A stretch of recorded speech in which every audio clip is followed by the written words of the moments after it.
Love it. Hammer smash down onto the Silas, and I really like how they gave it to him. With a hammer to the face, no doubt. Yeah. Misses the shock blast, but the rest of his team know that they're not supposed to be stealing away a pentakill, and that is just called synergy right there for this squad. So really good to see here from So1 and from KT as their final match of the regular season comes to a close potentially in this game number 2, but they still need to keep themselves together, and Gen G are a team that can bounce back after losses, and I'm just hoping that we're going to see a different side of Rascal, and one that is what? Okay, so it's a top lane substitution, but it's for KT. Okay. So I would have thought that he would feel really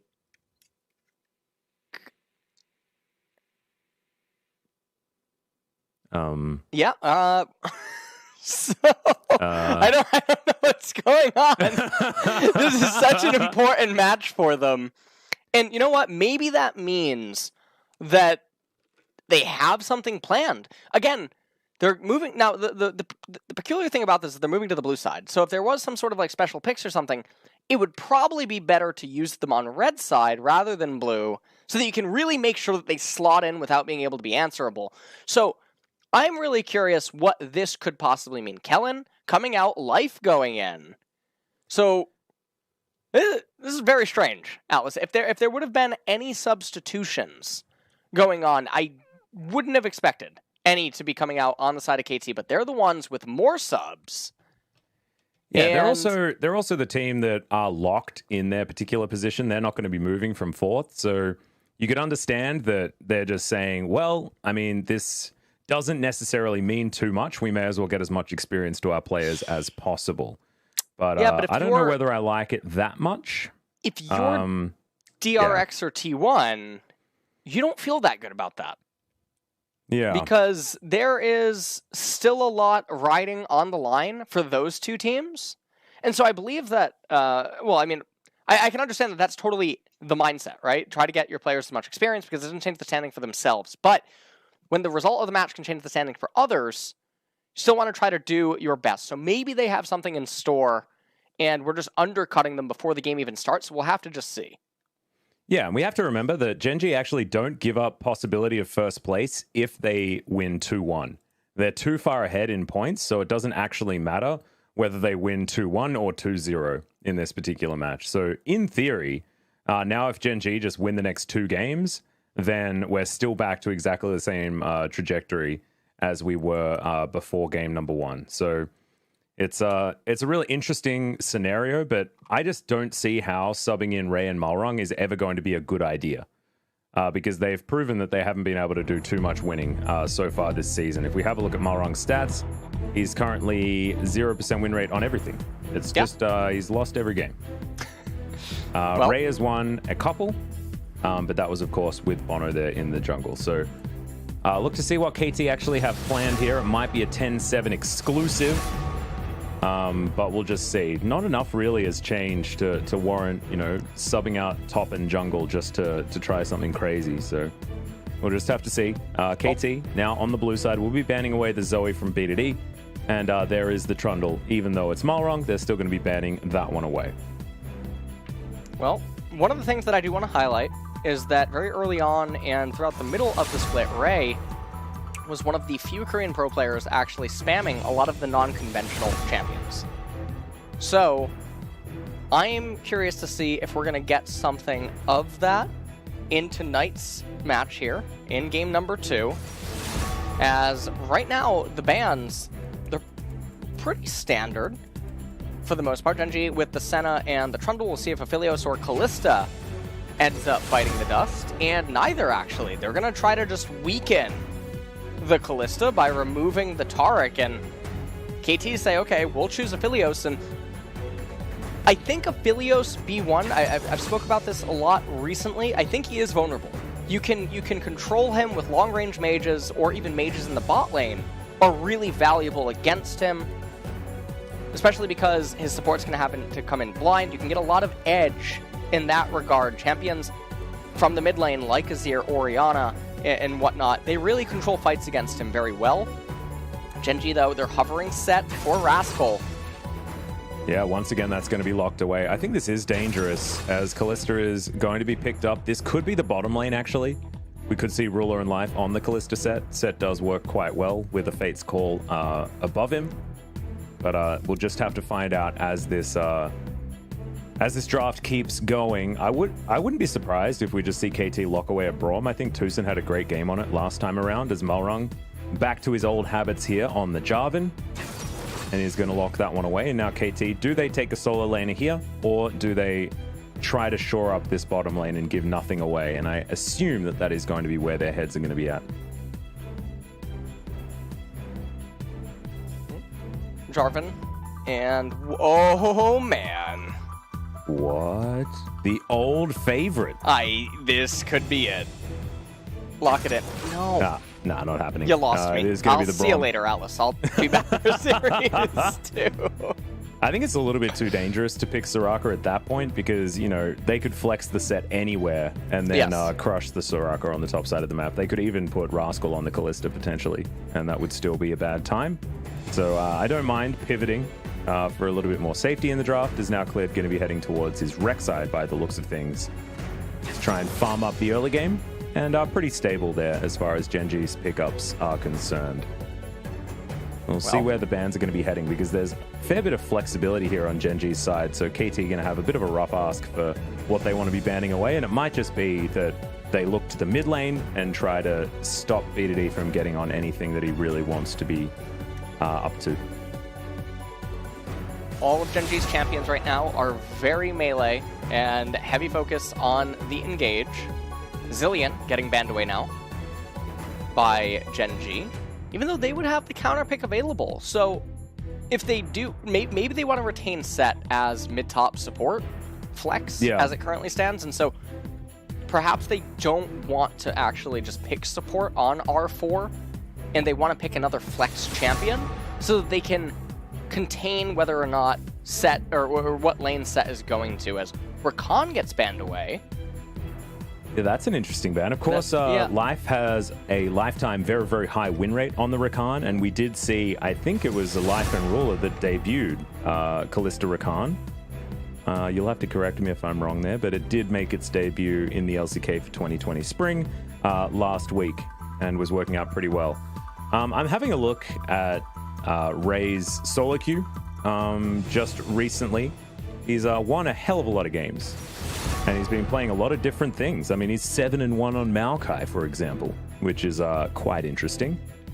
We'll see whether that means that that's going to be coming out here as Rascal thinking about the Ornn, and that is going to be locked away. Still, the Ornn is flexing everywhere. So we don't necessarily know yet exactly where things are going on Gen.G's side. I like the draft so far. So I still think that this means, Soraka could come in because she's able to be flexed mid and top at this point. With the Set and the Ornn, as long as she finds the Ornn, she could easily make her appearance in this series. As right now, Galio is being hovered, and there's a boatload of physical damage on the side of Gen.G. So Galio's new shield, not going to really have that much influence as it does currently stand. But Galio Jarvan is a combo. And KT are really just trying to fight this Gen.G team composition head on. But when you look at it, Ornn Kalista Set, really good at brawling. That's a Shen. That's a Shen. Okay. Well, that's fun. According to what Ray has been playing in solo queue, it has not been Shen, but that's only on his main account. And so who knows where things are going to be going here, as that is a Sylas being considered at the moment. Heroic Entrance, pretty powerful as an ability, and also Sylas was seen as a great counter to Shen, just because he can steal away the Stand United and then go wherever you want on the map. Especially for a solo lane Sylas, it is very, very strong. Means you can take whichever summoner spells you like and things like that.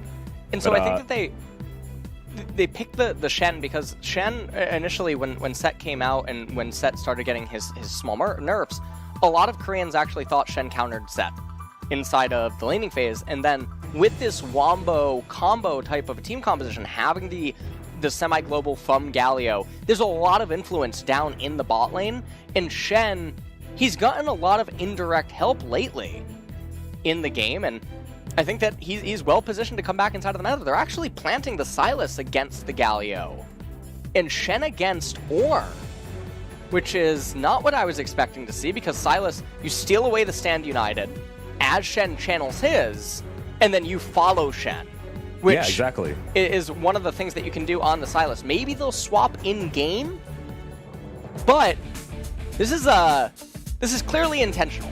KT's team composition. This is a comp that they were probably wanting to play almost regardless of what Gen G picked, and it just so happens that this is pretty dicey. We got some action and some sparks that are going to fly early, Alice. I actually really like it. Both of these teams want to team fight from mid game to late game, right? Like, both of these teams have very similar ideas with what they want to be getting done. So I'm really looking forward to seeing who can actually get control in these team fights, because honestly, at the moment, my thought is that KT should be able to take it, because they have been the more consistent team as far as being able to stay on the same page and get that coordination down. But we'll see whether Gen G now, with a slight change to their roster with Life coming in over Kellen, are going to be able to get themselves in line, because this is a composition that also needs to be played with some finesse as the game goes on. We'll see what does end up happening here, as KT and Gen G load in here. Game number 2. Shen has grasped the Undying up there in top lane. He's going to be able to proc it a lot against the Ornn. Ornn's going to be able to get a lot of value out of that as well. And now, with the Ornn, it came in on R4. Sylas followed up on R5. That is actually a bit of magic damage. So Galio's ultimate can get some value with the new change, depending on how the team fight ends up going. So a little bit of a nice upside there as well. And both Aphelios and Kalista, they really do enjoy both of these team compositions. Both AD carries can have a lot of value. Yeah, and a lot of protection. This is all about peeling for ruler and aiming. So it's about which AD carry is going to be able to get himself ahead and which one is going to fall behind. And aiming is on his Aphelios. We have to remember back to when Aphelios was first released and who was able to really find those incredible games on him. And it was aiming, for the most part, that was able to do the most work on this champion, be it in the LCK or in Kesper Cup when he was first debuting. So I'm looking forward to seeing what he can get done already. Trade's working out relatively well for the Shen up towards the top side, as Malrung, in classic Malrung style, is here for a level 2 gank.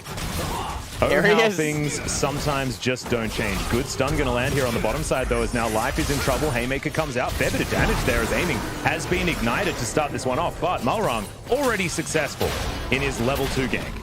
Yep. So some things never change, Alice. Yeah. Malrung back to sinning at the very start of this game. We take a look at the runes all across the board. There's actually a lot of demolish, even in lanes where realistically the champion shouldn't be able to get onto the turret.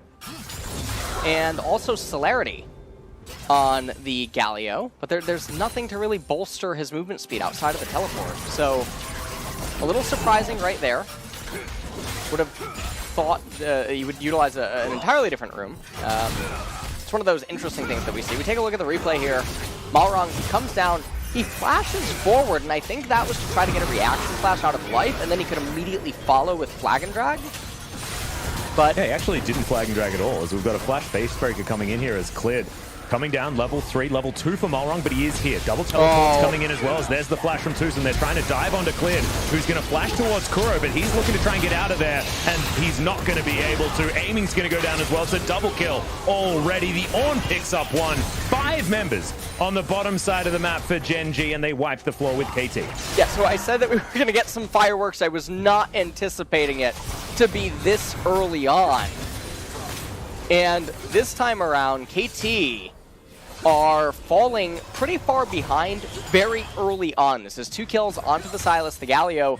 He goes down there. He's also picking up double Doran's ring as he returns towards the lane. Let's take a look at how this all transpires. Aiming and Tushin couldn't get the crash, and then Gen G initiating the trade. Take a look at the top side of the map. The Ornn already crashed in the wave. He's teleporting down first. And then Klid manages to break vision ever so slightly. Kuro, his AP was just absent as soon as he ended up arriving. And Klid able to lock up Ray as well. Had the flash available. Not going to be able to do anything Life ends up taking a turret shot, doesn't matter, the Haymaker absorbs it all. And as we resume into top lane is just, it's over. Yeah. And I'm a bit sad about this, right? Because I wanted to actually have a good idea of how this Shen versus Ornn matchup is going to go here on the competitive stage, but now the lane's done. And so we're not going to really get that information. So a little bit unfortunate, but that is okay. It's good to see Gen G back to a bit of form. And also, Rascal coming in there and being able to actually find an effective bottom lane teleport, showing that Gen G may have fixed up some of their issues from game number 1 and their previous series. As Rascal certainly with a pretty good win rate so far on the Ornn, has only recently started losing some matches. As we have a look at when Ray last played, it was versus Sandbox and it was a loss, and he was playing the Aatrox. Well, so far here in this game, he is getting bodied up in top lane by Rascal. And it's going to be Sunfire Cape, it seems, as the first item for him. He might actually just sit on the bombies and then proceed going into the Abyssal Mask. I think that's another option that he could go for as well if he wants more sustain. It's been 56 days until Malrang, or 56 days since Malrang's last game. It was versus APK. He ended up losing on it. Yeah. It's sort of been the tale of this top laner and mid lane and jungle combo. It felt like KT really did find their optimal starting roster, but very strange that they've subbed them out during this game. So far, it's not all over just yet, as you've got Malrang making his way in, but he's going to wander over a ward. Now starting a back, understanding that I believe KT were aware of this ward's positioning, as Malrang does just cancel it. And Life just hex flashing around, seeing what he can get done, as Gen G are just going to take this Mountain Drake, which is the first Drake of the game, and Rascals are moving on down to the mid lane just to help BDD get some extra vision. So far, pretty cool, calm, and collected, and working out relatively well here for Gen G. As the Dragon is going to fall, next one is going to be the Infernal, and then of course we get Cloud Soul, because that's how it goes. Well, Ray is trying his best to get back into this lane up here. And even foregoing picking up some of the CS to trade with the Ornn, definitely an interesting decision. Okay. Yeah, double face breaker comes down, is aiming, he's going to get Haymade as well. As he does make it underneath that turret. He's going to be all right for now, does get the reactivation of the Gravitum, but not going to be able to capitalize on any of that CC, as Clid is in position, Kuro's making his way down, but you can see this ward is going to get all of the information that Gen G needed, and they're not going to go for any dives or anything like that. Playing around this bottom side is interesting though, because there's not too much to gather now that the Infernal Drake is going to be spawning in another 4 minutes time. Looks to be Shelly that's going to be next cab off the rank as far as these global objectives are concerned, and we'll see who's going to move over there first and what KT are going to plan on doing to get themselves back into this game. And it does seem like things are going to be a little bit rough. Now, obviously, we are waiting for the Stand United plays to start coming in with the Galio, as well as the Jarvan trying to set things up. So it's not like KT are out of this game yet by any means. Second Dragon of the game, another Infernal Dragon. So will we end up seeing the Cloud Soul this game, Atlas? I'm not so sure if that's I've already said it. It's already happening. It's guaranteed. There's a Cloud Drake this game. And if it isn't, then I've opposite caster cursed it, and that is totally fine. That's totally fine. But if it is, yeah, we just knew that it was happening. So it's just one of those things. It's one of those things that we just have to prepare for.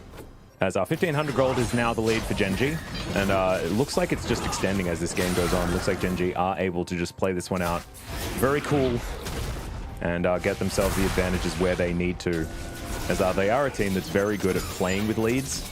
And let's see how clean it's going to be closing out this game as well. Aiming, finally looking to get maybe his first turret plate of the game.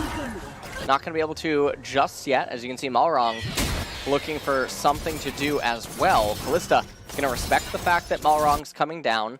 And meanwhile, Clid looking like he might just actually plant the Rift Herald up there in top lane. And yeah, there are turret plates going down bot side, but yeah, Ray is in this lane right now. These turret plates coming in, good knockup is going to come forward. It's the double actually, as now Ray trying to keep himself alive. The Void Rush comes out, Ray is going to keep himself alive for a moment longer, but not able to survive as the Ram is going to take him down. And I don't see how he was ever supposed to survive in that situation. Maybe a little bit greedy, sticking around for too long. Well, Genji are looking like they're just going to actually sweep up this game with relative ease because the Shen is just light years behind of the Ornn in this game. Ornn's getting a completely free game. Rek'Sai really far ahead of the Jarvan as well. And, the solo laners are doing just completely fine. So the Sylas gets to steal away the Stand United later on. The Galio not going to have any usage in the early stages because this game's been accelerated so fast. So that really takes away some of the power that KT should have been able to have in a stalled and stagnated early laning phase to make use of Stand United plus the Galio ultimate and really cause chaos on the bottom side. It's just not possible anymore. So in the replay, they use the Rift Herald, 3 turret plates remaining, ends up going down, and it is really just all she wrote. They executed this really well. Coordination on the dive. Ray, no chance to really live there. Galio not in close proximity for an ult. Things are just looking doomed. Yeah, and also, I felt like Ray just held on to every single one of his buttons. Didn't really have anything there. Didn't even put up a dodge field or anything like that, which is a very high usage against the Rek'Sai, but couldn't get it down before the knockups started raining through and was unable to survive. So maybe next time he's going to be feeling in a better standing.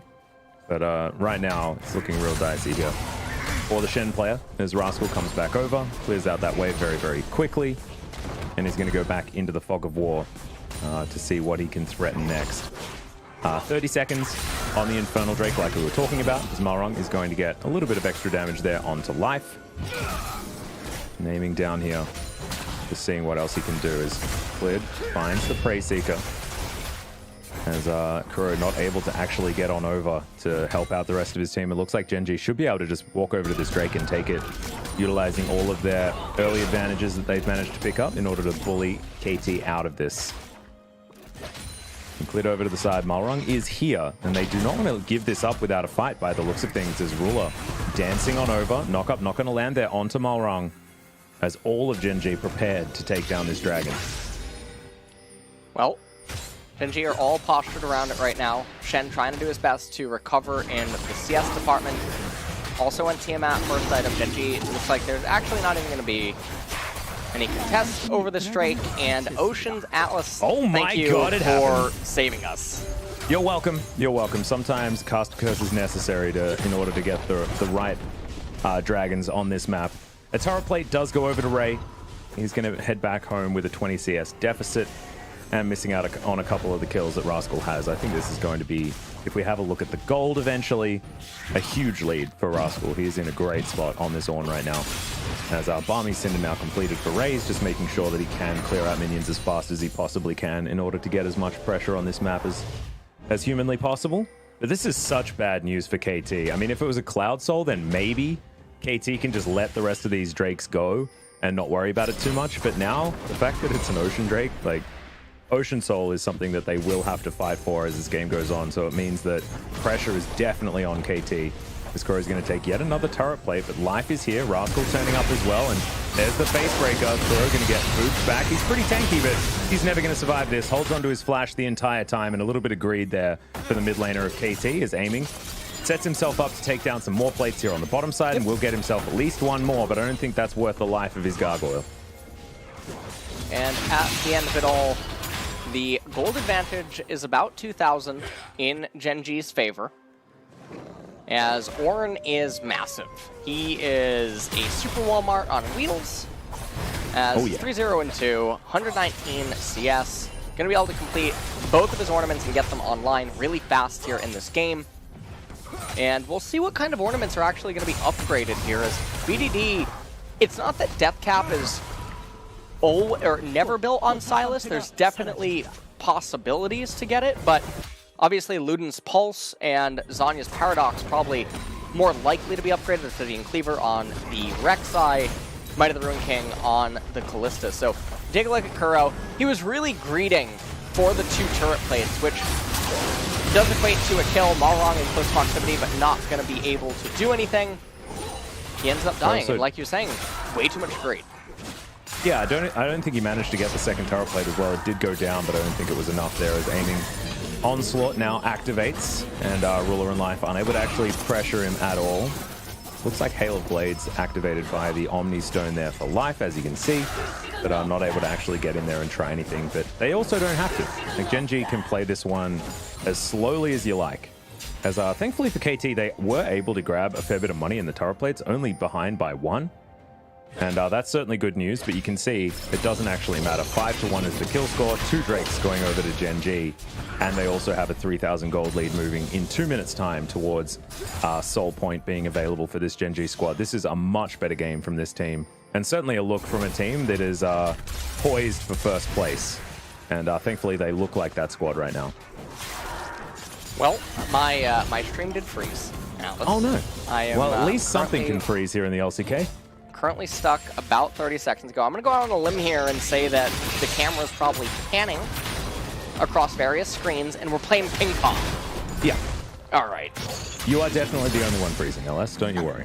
That's how that one goes. As KT, they're ping-pong on the bottom side. Doing it a little bit more reserved as they're worried about just getting killed. And it looks like they're putting all of their eggs into the aiming basket once again. As Infernum now picked up, Gen G will move over and grab Shirley.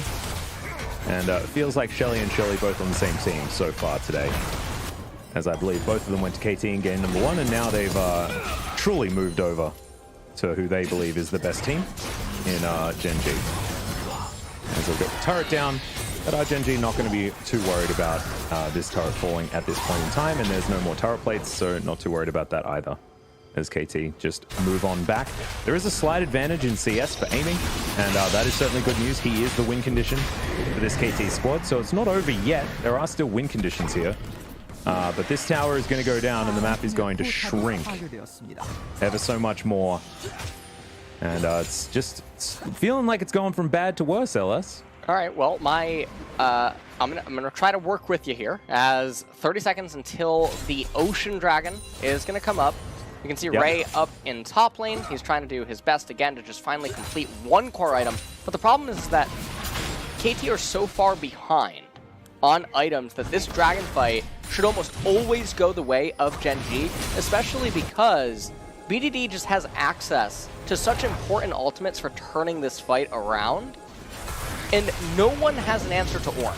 So anytime KT has to go into Gen G when they're behind, Ornn is going to be enabled and be way too strong. Set is going to be having such a good time as well. So without sort of an item lead to generate KT's oppressive nature of their team composition, things are just going to be really rough.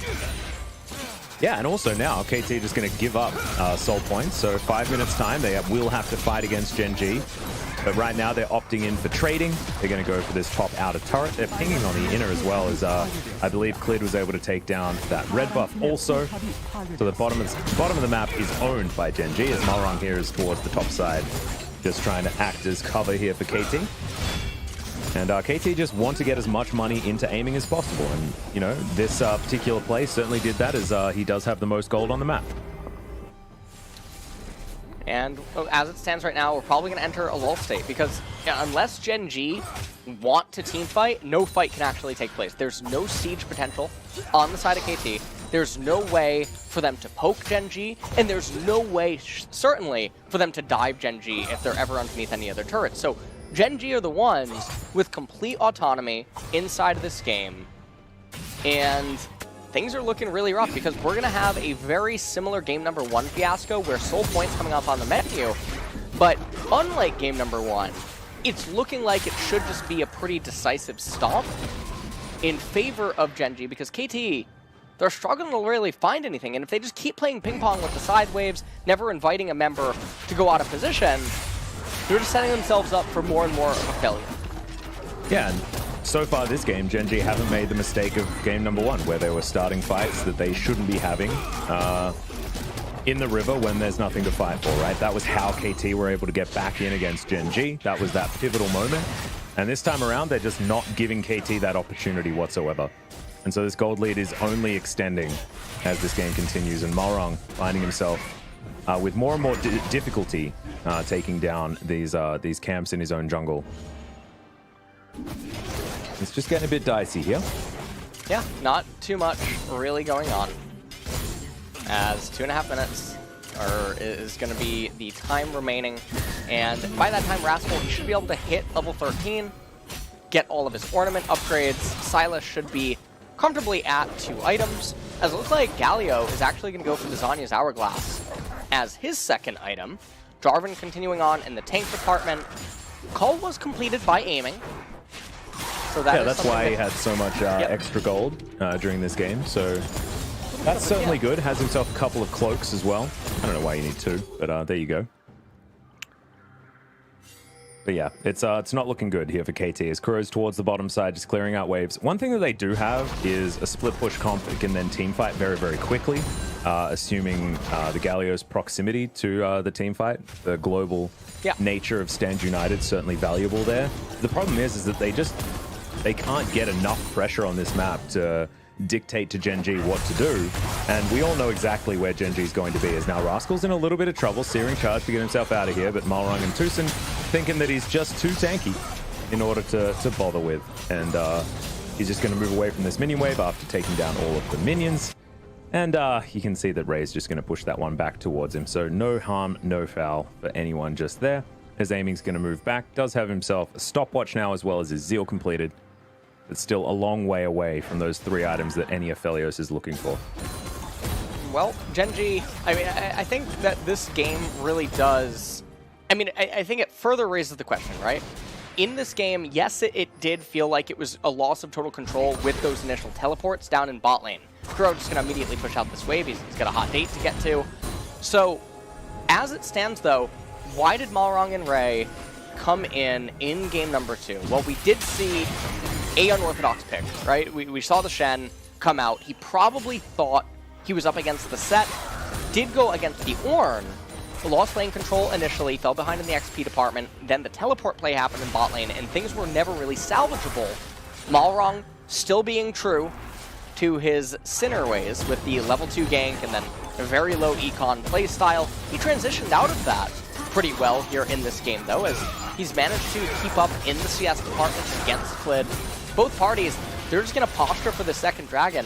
But if you look at the items on the side of Gen G and the fact that their team comp benefits so much more when playing on the defensive or having KT come into them, you're feeling pretty confident. Oh yeah, this is really dicey as Rascal's moving on over, looking for an ultimate, and Gen G can pull it. They can go aggressive whenever they want to, as Rascal takes a fair bit of free damage there from aiming, who does have the close range combo with the Severum Crescendum.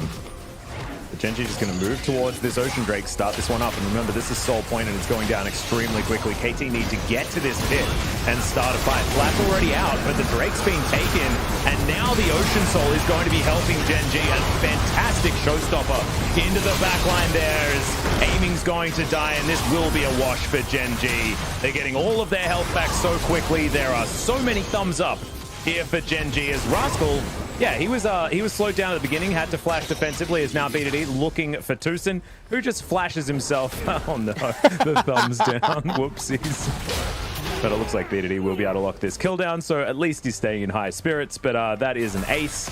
That is Gen G's Baron, and this should be the game. That is absolutely going to be the game, Atlas, as no one gets to really come back from an Ocean Drake in this kind of manner. There's no open inhibitors, there's no backdoor potential, or front door potential that is going to be an option for KT.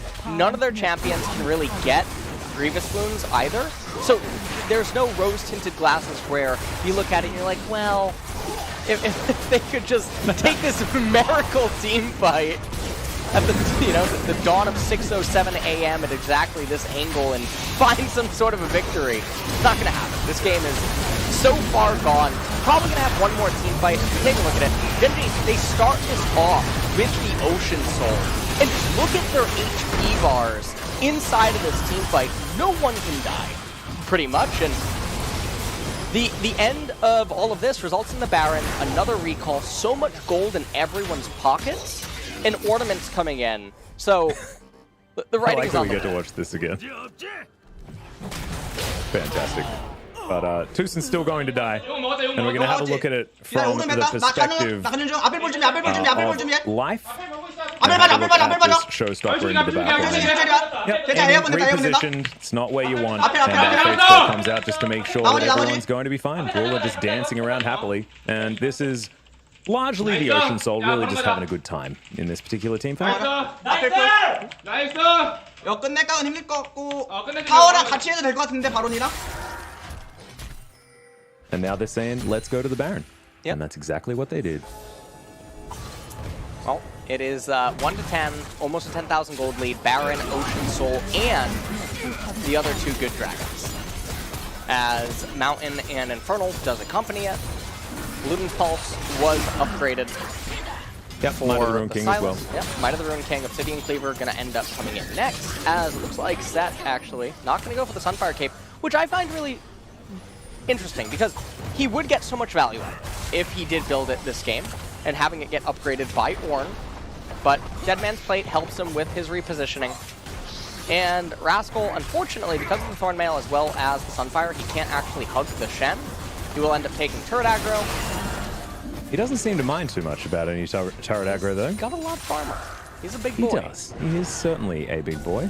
Mr. Ornn, not exactly going to be moved anytime soon, as you got Kuro trying to defend this bottom outer turret. I don't know whether this is going to necessarily be the game-winning play, and he agrees. He's going to move back towards his inhibitor turret now. So base not broken just yet, but Rascal is going to pop on over, grab out his little Forgeman's hammer, and take it to work. And that is going to be the first part of the base broken in quick succession. The mid inhibitor turret will also fall, as now Gen G get to work on inhibitors, and KT, they have to try and mount some sort of a defense, but I just don't think it's possible right here. And you can see, like, we might be asking ourselves, well, they have to pull the trigger, but I mean, do they even have a trigger? It's a pop gun against a shotgun, and that's just not what you want.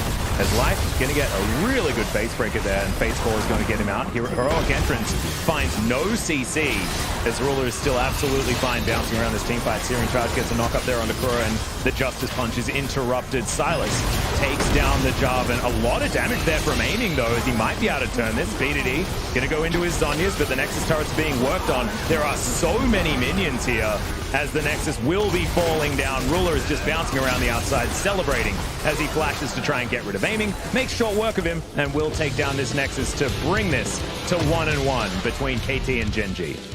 And the thing about this game is that it ended really early on. So I don't want to say that KT's team composition was a Sinner team comp, but it definitely had smoke and mirrors to it that needed to get some edges early in order to transition into the mid and later stages of the game on somewhat even footing. The scaling on the side of Gen G is so much bigger. And as long as they could stabilize early, they would always be in a position to win out relatively easily. And them getting the leg up in the bot lane with the 5-on-5 in bottom happening at level 3 was just such a clean and awesome victory for them, and they never let go of the advantages. Yeah, I actually thought it was really brilliant. I thought that the turnaround from Rascal was also fantastic. He looked much better in this game than the last one. I'm trying to work out who to give my POG vote to, and I feel like maybe it's between Rascal and BDD for me. How about you? I am thinking that it... Ooh, this is... It's a toughie, isn't it? Also, yeah, Life. It feels like they all Life sort had of a good game participate. too. I'm going to just give it to Rascal, though, because I saw him freezing a wave, and then he just outplayed the Shen in the early stages of the game. Waves 1 through 3. He played it better, and I think that was actually pretty integral to the bot lane stuff, as well as the follow-up top lane problems. Yeah. No, I agree. And I think that the Shen being completely worthless was largely to do with Rascal being so much more value in that initial teleport play also.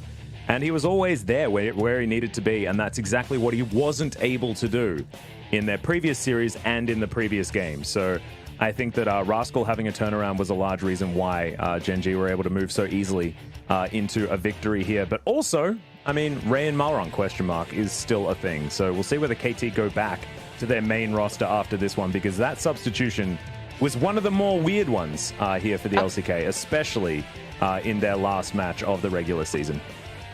Well, we shall see what happens in game number 3. because I imagine that the main roster will come back out again. They'll be back on the red side, so hopefully they can find edges, because this one was a blowout. Oh yeah. This was... felt like it was over very, very quickly. Yep. And it was interesting because KT, they started it off really well, but this was Aiming and Tuching really making a pretty poor decision with their lane manipulation. Everyone got called into the party in this team fight down here in bot lane. And you can see the teleports were coming in. Ray just couldn't do anything on the Shen as everyone was just trying to run away. Full-on retreat for KT. This is not how early they wanted to be teleporting. They wanted level 6 on everyone. And this was Clid moving up to top lane to take advantage of the very vulnerable Shen. Yeah, and I don't know where the Twilight Refuge was, unless it was just invisible on our screen right there, but it felt like Ray was saving it for the next gank. Something like that. Didn't necessarily work out, as Life also had a really good game. I think Life, BDD, and Rascal all had great games. BDD was fantastic in game number 1 also. But still just showing his world-class status as, yeah, these last team fights, this is an example of Gen G, A, having an Ocean Soul, and B, just being better. Yeah. That is exactly what was happening inside of this game. And so now the question remains, after a game 1 and 2 of this kind of a manner between these two teams, what does game 3 have in store for us? And now PRX and T1, it's all coming down to this for both of those teams, as Gen G really want to get this win to clinch that first place spot. Yeah, this will mean that they can practice for so much longer and study their other teams for so much longer. Remember, this is 10-7. We still have a lot of evolution in the meta to happen here. And being able to watch and study and make sure you know exactly what's strong on this patch is going to be really important. As I think that was the first Moonlight Vigil that actually did anything this game. And Aiming did do a lot of work with it, but unfortunately, it was as his Nexus was dying, so not quite able to get enough work done. As we have a look at Rule in this team fight, he was certainly holding on to his Fate's Call for a really long time and made sure that he mitigated all of the CC from the Galio with it. Really, really nice stuff between him and Life. Replay here, just them farming for kills. Pretty much all that was happening. Yep, felt all too easy here for these guys as yeah, Ray couldn't get on top of anyone. There was an army of minions, and Ruler was able to just happily go and take down the Federals before winning the game. So really clean stuff here. The emote spam was strong too. I mean, Aiming did do some damage, but in the end it didn't actually matter at all what he was doing, because an Ocean Soul is probably going to mitigate about 13k anyway. So it doesn't even really matter. Well, that was game number 2. Rascal having a very nice comeback here after the game number 1 performance. So we must be feeling pretty comfortable about that. And again, is KT going to make sub-outs now going into 3? We expect it, but we weren't expecting a sub-out in general in game 2, so we might just get surprised. Well, we'll see what the surprises are going to be as we move into game number 3, guys. We have a short break, but then we'll be back with that. Don't go anywhere.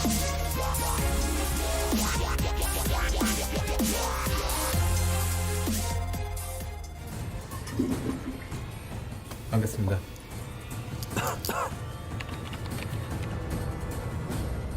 잠시만요. 치즈버거 세트 하나 주세요. 잠깐 손 씻고 드셔야죠. 감염병 예방의 시작은 손 씻기입니다. 올바른 손 씻기를 통해 감염병을 절반으로 줄일 수 있습니다. 이제 올바른 손 씻기 6단계로 스스로의 건강을 지키세요. 감염병 예방은 내 손으로. 올바른 손 씻기. 질병관리본부. 얘들아 승용보 올려라. 마지막으로 TFT 모바일 도동동작 또로로로 갤럭시 푸동동작 TFT 모바일 도동동작 또로로로 갤럭시 푸동동작 또 떨어져 허구와 날라다타 여기 갤럭시 너의 자식 얼럭키다 너의 두뇌 그래서 타지 않아 21세기 네 전략 이제 전략 능지 차이 나는 널 능지 처참히 롤 아재 롤린 이돌 롤린 인더들 자 이제 누나 막은 따마 회전 초밥 뒤집개로 뒤집어라 레디 셋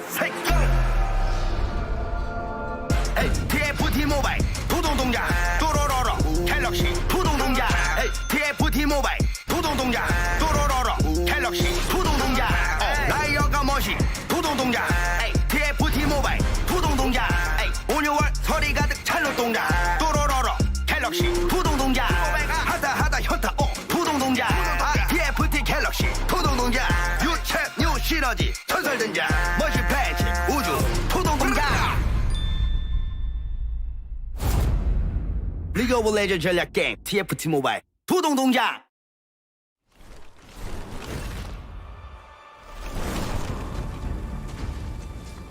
힘을 겨루는 게 전부일 수도 있습니다.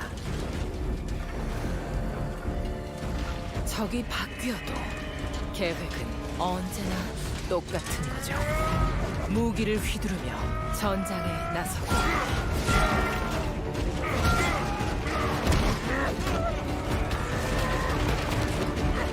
절대 항복하지 않습니다.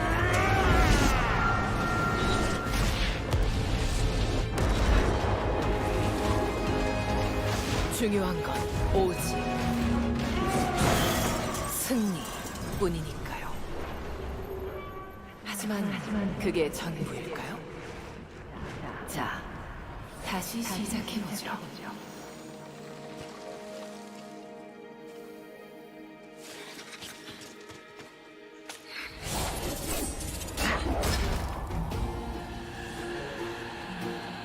새로운 적을 상대하기 위해서는 스스로 적응해야 합니다.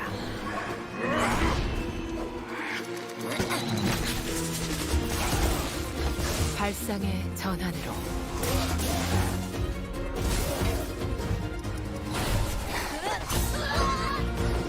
새로운 접근법을 찾아 모든 경우의 수에 대응하는 겁니다. 거의 모든 경우에 한해서 말이죠.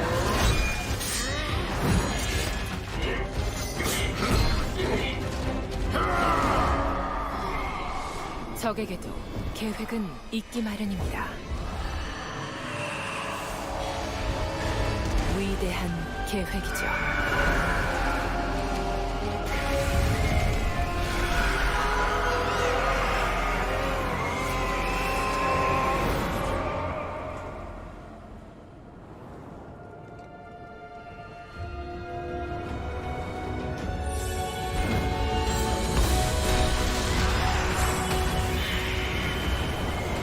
여기 승리와 패배 그 경계에서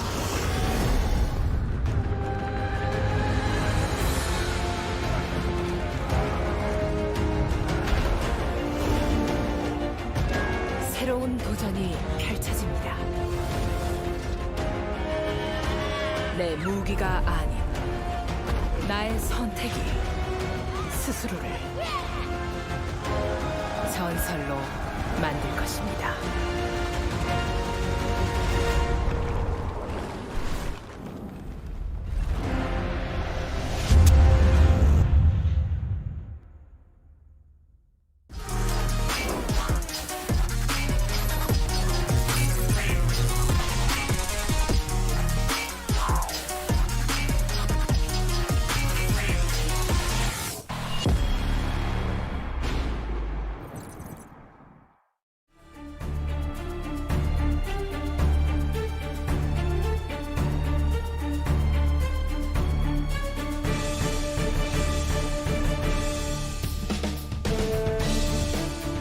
Welcome back, ladies and gentlemen, to LCK Spring 2020. I'm Atlas, joined by LS, as Gen G managed to even out the series between themselves and KT. KT with some very questionable substitutions, taking away arguably their most powerful players from game number 1, and then subsequently losing pretty hard due to those roles in game number 2. So we'll see whether the switch back is going to happen, as Rascal will pick up the player of the game. And I think seeing that and understanding that Rascal has been having some very off games really does show how important it is for Gen G to have a stable top side of the map. Yeah, I think that it is important. Rascal does earn himself the player of the game for the orange performance. And like I said, I think it was really crucial how he managed to play waves 1 through 3 so that he was able to teleport with a better advantage and then also return to the top side. Having that lane state so good, if you remember the camera pan where the giant minion wave was in front of his turret, he was going to have the XP advantage, item advantage, everything was just going to be really good for him. And this was it. This was all she wrote. As Rascal, just take a look at his HP in this team fight. Ocean Soul, it's Pretty good. it's a hell of an ocean. Yeah. If you've got Ocean Soul, you don't need health insurance. Let's just say that. You'll be What is absolutely the name fine. of... Do you know it, Alice? I'm going to test your history as 7 out of 9 votes. So Not one bad. jungle vote, one support vote came in, so it was not unanimous. But the history I wanted to test you. What was the name of the ocean when Pangea existed? Oh, I don't know. Maybe just the ocean. I mean, it was just one big ocean, wasn't it? Yeah, but I think it had a name. Look, yeah, no, I'm okay with the pop culture around like the 90s and 2000s, but like other than that, dude, I'm basically useless. Okay. Yeah. You ask me what, the landmass is called in a specific generation of Pokemon, I can probably answer that question. But Okay. Perfect. the ocean during Pangea, not entirely sure. It's probably worth a Google. That is worth a Google. If you can find that out, I'm sure many of the collective already know, but... Yeah. Yeah. But we don't. As I'm gonna check it out right now. Can't really. So I'm sorry, Draft. You're gonna have to wait. I'm looking up. What Okay, I'll take care of this one. Yeah, if you could just let people know what's going on. I'm just doing some learning. All right. So game number 3 draft here. Genji back on the blue side, and it's do or die for their first place seed. They need to beat KT here. KT are fighting for T1 and DRX is what it mostly is for them right now, as Genji, they ban away the Jace and the Trundle, perhaps signifying that they want to go with the set, and for some reason, Rascal maybe not comfortable to go up against the Jace. What I really want to see here, Atlas, Yeah, man. as I know that you are busy trying to figure out which ocean it was, is the Riven. I think it is the Panthalastic Ocean or something like that. Perfect.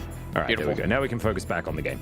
As the Yuumi has been banned away here, away from KT, and KT thinking about what their final ban is going to be. Something like Varus or Callista do come to mind, but I wouldn't mind seeing a Taric ban here instead, as they could potentially play around that particular situation a little bit better. But 3 seconds to go. Let's see how things are.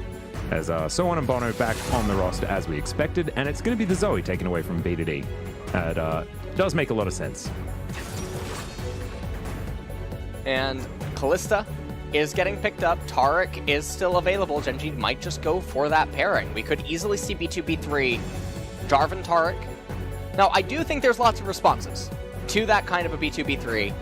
And KT can definitely open in ways knowing that this is coming and draft around it. So, Varus, however, being hovered, R1. I think Varus Jarvan, probably the understandable pickups here. We'll see whether KT do want to take away a bottom lane first or something like that.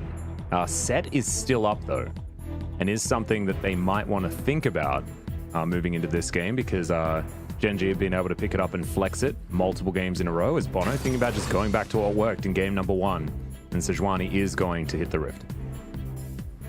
Well, we're not going to be able to have an entire run back. Also, this is not the NALCS, so even less likely of a chance of that happening here, as, like you were mentioning, Jarvan Taric could just get B2B3'd here, or Taric Jarvan, however you want to say it.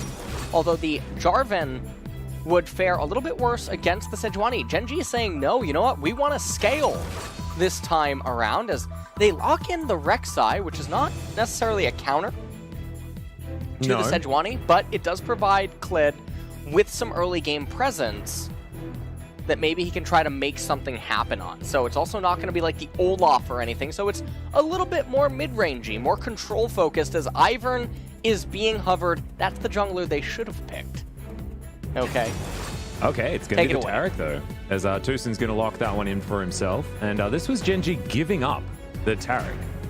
They were valuing the Ornn over it, and KT, instead of banning it away, which they could have easily done in the next phase, they've decided that Tusin wants to be playing this champion. So See what KT does have planned. Doesn't quite have the synergy that you do get with the Kalista, but still is going to be a decent lane, and Tucson is a very good Taric player. So Braum going to be banned away here, and KT are going to attack the bottom lane just to make sure that Gen G don't get exactly what they're looking for. You'd imagine like Braum's set would be decent bans here, but of course the set will be purely aimed at a support ban with the Ornn being picked up. BDD can play it, but it's not likely that that's where it's going to go. As Aatrox going to be banned away here from KT. I don't think anyone is really too surprised or worried about it. As KT thinking about their final ban. Set would make some sense, but we'll see where they do decide to go. Yeah, the Ornn does have flex potential to mid and top lane. Sylas instead is actually going to get banned away by KT. And with the sheer amount of hard-on engage, but also peel that Gen G has for the Kalista against KT, they're really yet again fighting neck and neck. Gangplank, love to see it. Now, it doesn't really have super counters remaining to it in this current game, and okay, instead, Vladimir now being hovered. Both of these champions, they basically handshake with Ornn. They both get to scale up themselves, and neither is going to actually be locked in. KT, they are the ones that are sinning now. As Mordekaiser, it's been a while since we've seen him. He really last started time to was taper off. Mordekaiser that was picked up by Ixu, building his Wits End style of Mordekaiser. We'll see whether that comes down again. And that's going to be the ruler in life. Kalista Rakan combo once again. Not exactly high on the win rate, but if you have a look at Life's win rate on the champion, it's certainly strong, as this is a Gen G uber late game scaling teamfight composition that is looking very stable. As Kuro is thinking about bringing back his Void Monster once again, which was able to win out in game number 1 in this particular matchup. And I do like it paired with the Death Realm that Someone can throw out, because it means that if there's anything that's able to get on top of Kuro, it can immediately be removed from that plane of existence. But instead, it's going to be the Zilean that saw back-to-back bans in games 1 and 2, and is instead going to be locked in. So I don't mind it. Zilean certainly works against the Azir as well, and now they're going to have so much control of the battlefield. Chrono Shift, Death Realm, and the Cosmic Radiance to really mess up the Gen G teamfight. And the thing is that while Gen G, they were starting out with the really big scaling, they did finish it up with an Azir, but the Rakan is a bit interesting because the Rakan can only go in, and KT wants you to go in. KT wants a front line that they can sort of get beefy or brawly with. And the Mordekaiser coming in, it looks like it was a sin, but now, when you think about it, it does have some reduced effectiveness because QSS is incentivized now on the side of Gen G, and that also hurts the Zilean, it hurts the Sejuani, it hurts the Taric. But, in the same sense, it does stifle some of Gen G's scaling, and it makes it a little bit more difficult. So, we'll see what Gen G is going to actually be able to do, because there is so much wonky control on the side of KT, but also such insane amounts of magic damage, that if KT itemize properly, it's going to be near impossible for the KT team comp to go the distance. Well, we'll see whether they can actually do that. It's also a fair bit of magic damage coming out of the Gen G composition, but you're looking at Rek'Sai and Kalista as being able to offer that physical, so not as much of an issue as exactly what you were talking about on the KT roster. So a lot of magic resist likely to be built up here by Gen G as we move into those late game team fights that they should be set up for. As we're going to see the two winning compositions take one another on. And I mean compositions by the players that we have on the Rift. Soan and Bono make their way back in. And Life is now here to try and tango with KT. So let's see how it goes onto the Rift here as the Zilean makes his way down. Cleared here as well. And we do have just the 5-point defense system. Not going to be too aggressive with any of our level 1s. No Broms or anything like that. I don't think the level 1 is necessarily going to be something that either team is looking for. As Pingu. So sad. Where is my plushie? Well, that's certainly not the TFT Pengu. And yeah, I need a plushie as well. I need a giant Feather Knight plushie. Yeah. And that's just what I'm looking forward to. Well, it can be diamond or it can be gold. Either one of those, totally fine. I really hope that when we do eventually return to Lol Park, that it is in the store there. Yep, that would be the optimal welcome back. Am I right? That would be it. I would buy out the whole store. Yep, it's I can't wait precisely for what the we're looking employee to give me a look when I tell him all of it. Yes, if I could have everything, please. That's exactly what's going to happen. Yep. Well, Genji starting off on the red side here. We've got a blue side start for KT, as both jungles going to be mirroring each other as they move northward. Rascal versus Soan once again, and Soan's skin is super cool for this Mordekaiser. I don't know whether that's my favorite chrono of it, but it's not bad. Well, we'll definitely see. As that Mordekaiser skin, I don't know how to feel about it. It feels like Arthas Menethil really just tried to glamour himself out. He got a little bit lonely up there. It's like he turned Paladin. He certainly turned... He just class swapped, something like that. Did a bit of a main switch, I guess, is what he did there, because he certainly does look like a Draenei Paladin right here. He's definitely taking transmogging to a whole new level. Yeah, he certainly is. That actually really got to him. That wasn't canon for Wrath of the Lich King as well. I'm really disappointed. So you got about a 300 gold lead already, as Genji are certainly laning very, very well as this game has begun. We'll see what Bono is going to be able to do with this particular map, and where KT are going to be able to find themselves as this game extends. As you've got life going on, a bit of an exploration, bit of a mission here around the map. And aiming and Tucson just comfortable with this lane in the position that it is. Soan missing a few CS. Rascal having a pretty good time of it here towards the top side. As misses a cannon. Can we cut the video? Yeah, let's cut the screen away from here. And I think that they're really highlighting it because we haven't seen Mordekaiser in a little bit.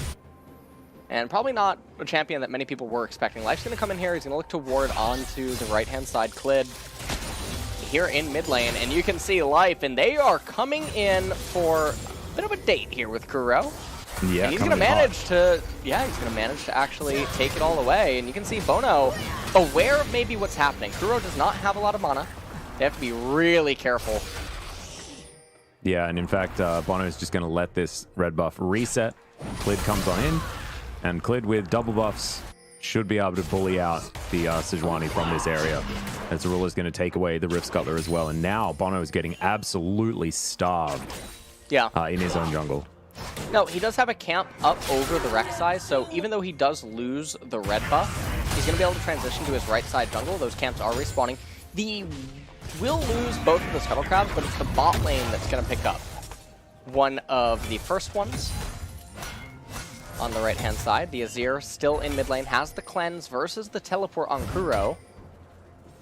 And this is another one of those games where we're going to have to see what happens in the mid game that's going to really tell us how things are going to start to unfold. Because once the magic resistance starts coming in onto the Rek'Sai, who I think Clid is pretty well positioned to get Merc Treads here as well as Hexdrinker. Against this KT team composition, Kalista will have options to stack magic resistance to. Scimitar, Hexdrinker as well for her is definitely on the menu possibly. Azir gonna probably get Merc Treads and Banshee's Veil. That's when everything becomes really hard for KT. Because there's no way that Varus alone is gonna even be able to approach Genji's team champions. A weird way of saying it, in the A18 fight. Well, you can see Soan does get his passive up here, but so far it's not really working out for the KT top laner. Clid's going to come in looking for a potential dive, and Soan is extraordinarily low. This is perfect timing for the Rek'Sai. The back is going to be channeled. He's just waiting for the Prey Seeker. Throws that one out to stop Soan from being able to do anything here. Oh, man. Will have W available, but there's the knock-up. Oh, Rascal has to flash, but is going to survive. And it's a very, very easy gank. Bono over the side is going to be taking the Mountain Drake. This will be the first time that they've taken first Drake so far this series. It's been the first two going to Genji every single time otherwise. As Rakan is going to get some vision in this area, and Kuro is going to try and get some control here in this lane. But BDD should be able to shove this in and possibly attempt to move down, but it looks like this Drake is going to be done, and Bono will be able to lock that one down for KT. So nicely done. Bono able to get at least something back on the other side of the map as Soan teleported back towards the top side. Rascal's flash is now down, and Someone kept his during that whole incident. And it looks like Someone is going towards the Wits End build as well. Feels like Ixu started something here in the LCK. And yeah, it looks like that definitely might be it. So again, shout out to, I believe his ID, yeah, Dragoon in NA. It's a challenger NA player. He's been building that for quite a while. Ixu obviously did debut it here in the LCK. Wits End first item. Although it might not be Wits End. Hold on, we do have to wait. It could just be Nashor's Tooth. Yeah, he could be going straight to the Stinger, something like that.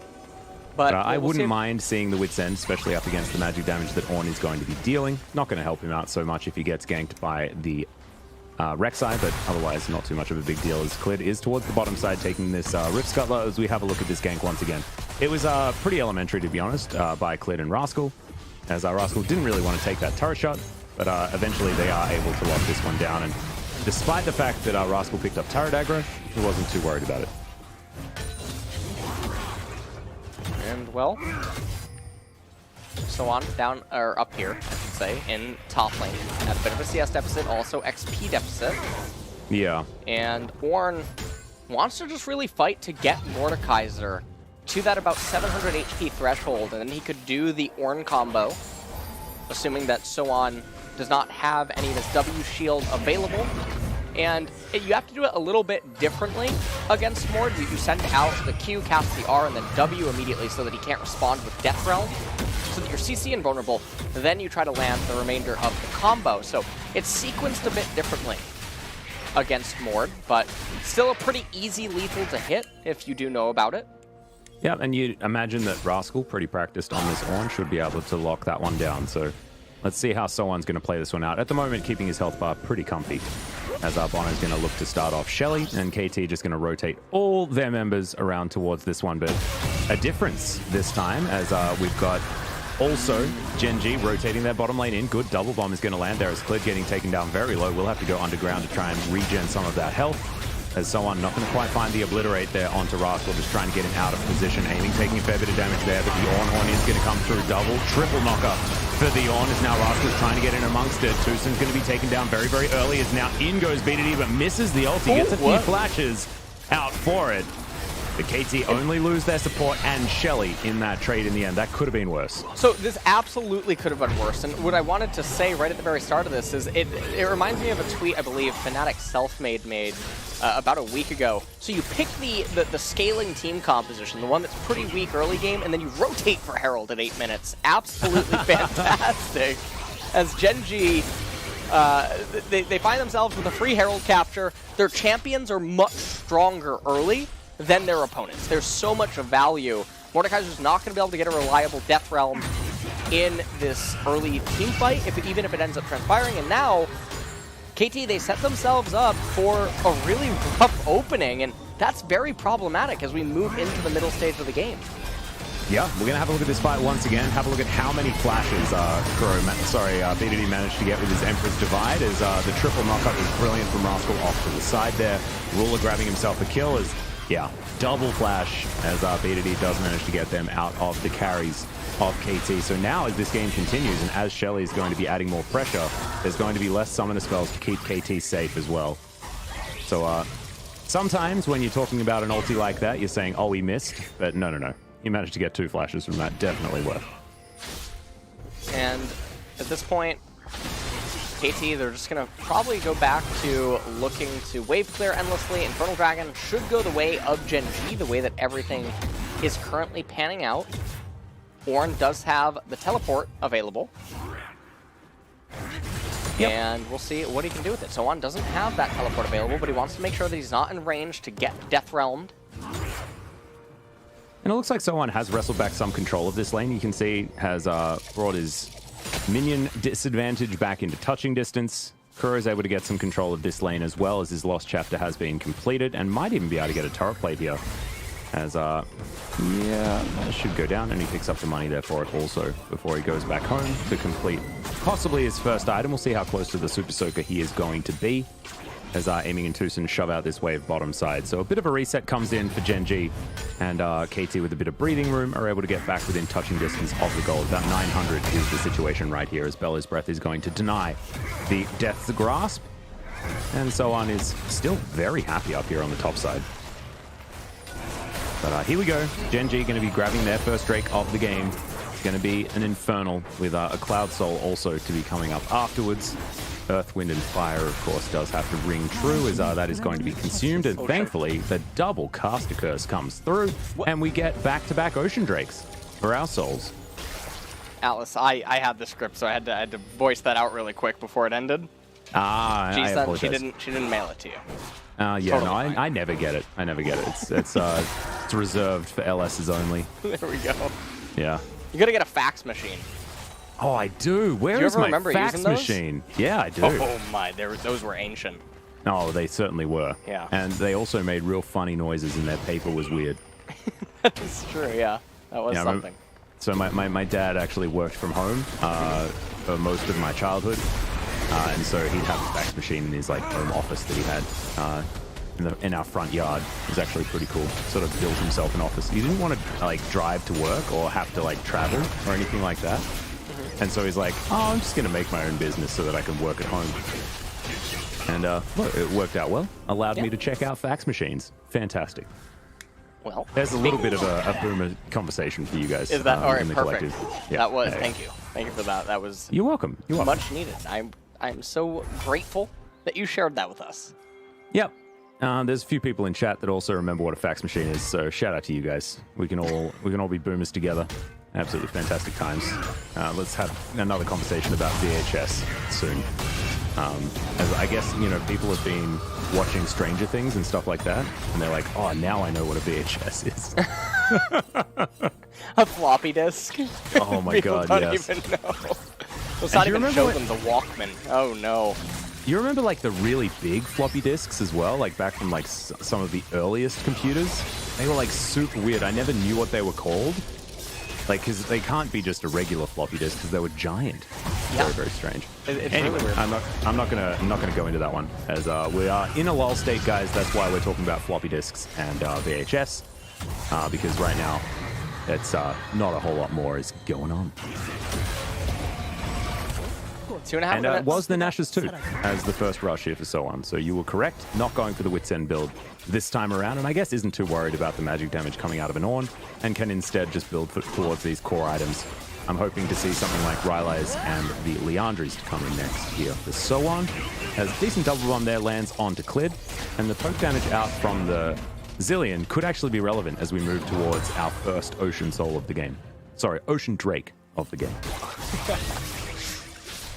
Well, we probably will be seeing an Ocean Soul this game. Everyone is playing ping pong. There's that itemization that's coming out by Gen G. All the Merc Treads, Abyssal Mask. Azir should move towards Banshees as his second item, and he could just sit on the Lost Chapter. He doesn't need to complete it to Ludens. Getting the MR earlier is probably best for the mid-game transition, as we are now in the mid-game. Yeah, and he already does have his Merc Tread, so a little bit of magic resist has been built up so far. He's going to help mitigate the Sorcerer's Shoes that Kuro now has for himself. Last time we saw the Glacial Augment out from him on the Vel'Koz. He did go for the Boots of Lucidity. This time around, opting in for a little bit more of that bomb damage here in this mid-game. And I don't mind it. Certainly not going to be too worried about getting ultimate amounts of CDR, as he's going to be building up a lot of it as this game progresses as well. As our ruler underneath this turret is going to be very happy, and as this wave is going to reset, he has about a 3 CS advantage, so nothing too much to worry about there if you are a KT fan, but still going about as planned here for Gen G, as Kuro has to flash in that mid lane. Clid able to play with a lot of aggression around this point in the game because the Sejuani was successfully put behind. And the thing for KT right now is this first core item completion. This is probably going to be the best chance that they get to try to get footing back inside of this game. So they have the Blade of the Ruin King on the Varus versus the Blade of the Ruin King plus Berserker Greaves on the Callista. Dragon is in 45 seconds. Varus did just recall. Now he picked up the Berserker Greaves. So if you look at all the champions, they're actually pretty even at this point in the game. One of the discrepancies that's present is up in top lane in Ornn's value inside of a team fight. But this is going to be the third Drake of the game and the closest chance KT has at potentially swinging things back around their way. Oh, now no. you got 3 people grouped up here towards the bottom side as Clid's going to dive on in. Bono's going to get in there with the ultimate, but Ruler immediately cleanses it out of the way. But there's the Cosmic Radiance, and the Varus is going to take down Clid. Gen G botching the dive as the teleports come in from both solo laners as Sowan puts Ruler in the Death Realm, doesn't find the Death's Grasp, as I don't think he wants to get underneath this turret. There's the Obliterate, and the Rend comes down to take down the Mordekaiser, but there goes Callista as well, as Rascal had to stay on the top side of the map, didn't elect to teleport down, and KT going to take down this outer turret and look for the first Ocean Drake. And Rascal, I think he's not gonna get it. Oh no, he did. Oh no, he didn't. He stopped taking damage from the turret. So yeah, he managed to take it in the end. Didn't get the first turret of the game though. So Gen G really rushed that, which was so bizarre because they saw the Sejuani, they saw the Varus. You have to know that the Taric is somewhere in close proximity. And Clid just a little bit overeager. And if you remember Gen G's last series, it was Clid on the Jarvan, going full Leroy Jenkins at some points, just rushing things. Very reckless with it, and right now down in the bot lane, managed to throw away the advantage they had there.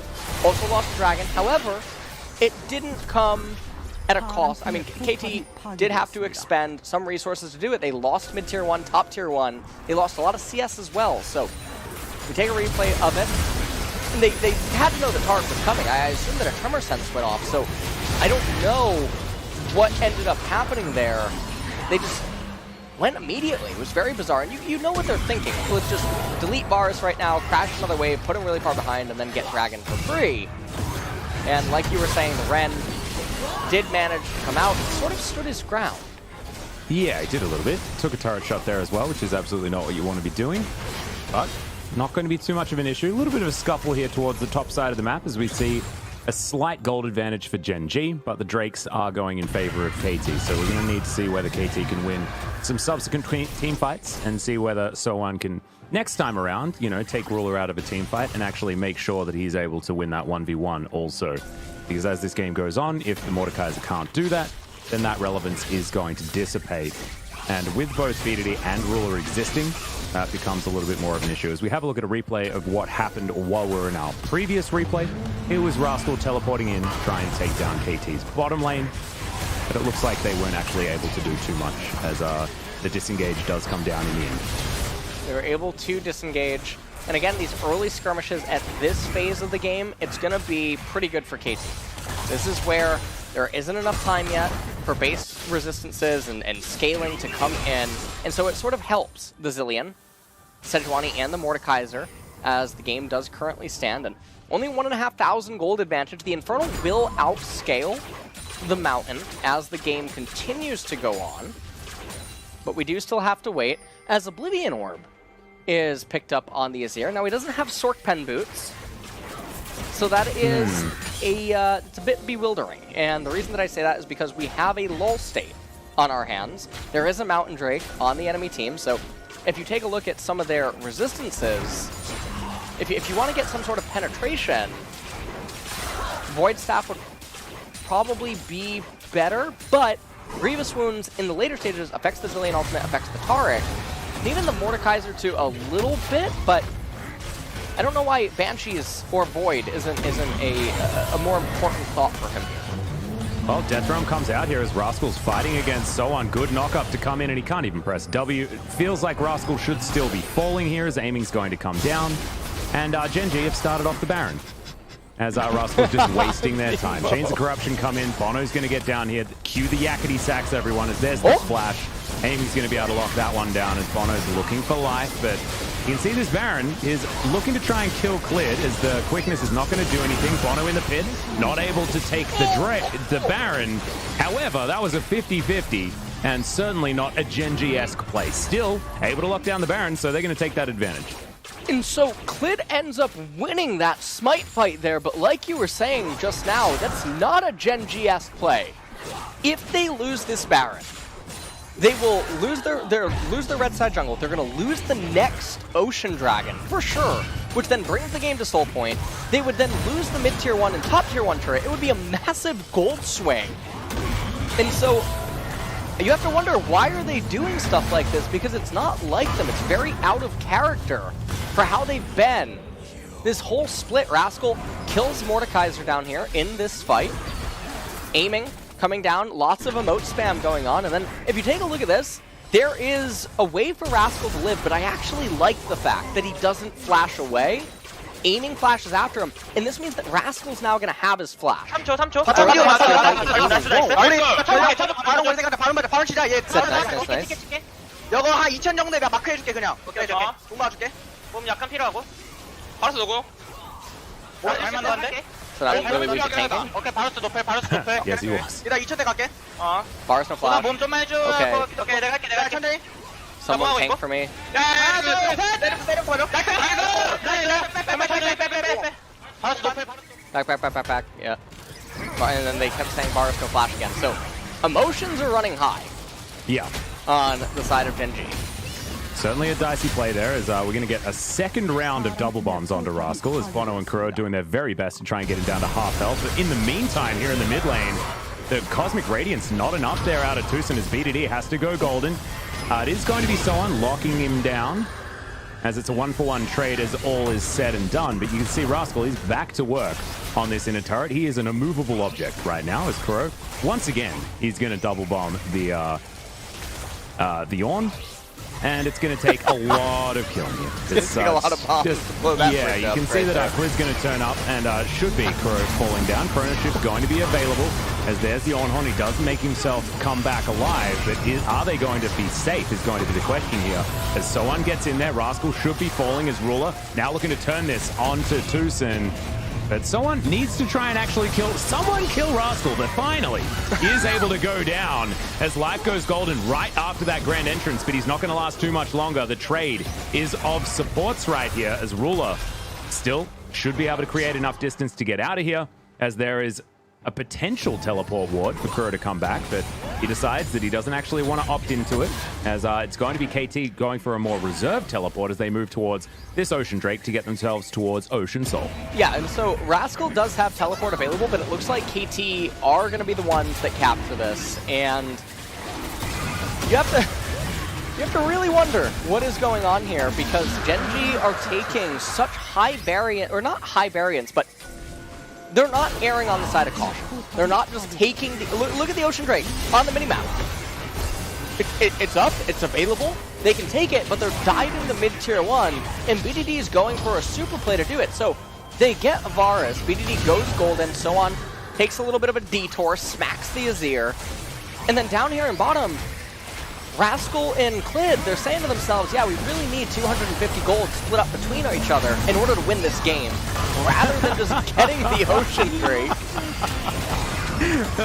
They're pushing down here. The raid boss Ornn is refusing to die, and everyone gets dragged into the mix. So the 250 gold on that bot turret, not really sure it was a higher priority than clearing your own jungle camps and getting the dragon and just continuing to scale up.